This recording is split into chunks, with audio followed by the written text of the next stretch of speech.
नाबालिग लड़की के मुबैना अगवा और शादी का केस। सुप्रीम कोर्ट का मुतासरा बच्ची की रजामंदी पर शौहर के साथ जाने का हुक्म। इस्लामाबाद फरजाना बीबी की उम्र तकरीबन 18 साल है। तफ्तीशी अफसर की जानिब से कहा गया जो वाक़ पर अफसोस है, लेकिन उनकी शादी हो चुकी है।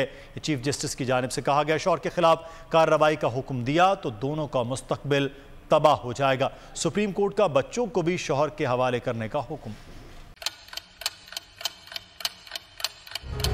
आप लोग इस मुल्क पाकिस्तान में आजाद हैं।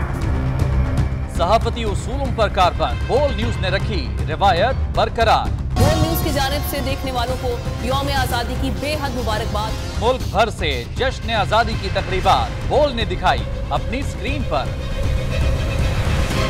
पाकिस्तान के 76वें यौम आजादी का जश्न। बोल ने सुनाई पाकिस्तान जिंदाबाद के नारों की गूंज। बोल की सबसे बड़ी ट्रांसमिशन में पाकिस्तान का नाम रोशन करने वालों ने दिए कौम को पैगामात। बेपनाह मुश्किलात का सामना करके इस मुल्क को हासिल किया। आज़ाद कौमों को बहुत सी कुर्बानियाँ देनी पड़ती हैं। 76 वालियों में आज़ादी का दिन जोश खरोश के साथ मना, क्योंकि जिंदाबाद पाकिस्तान ये है बोल की पहचान। सब्सक्राइब करें और बेल दबाएं ताकि कोई खबर रह न जाए।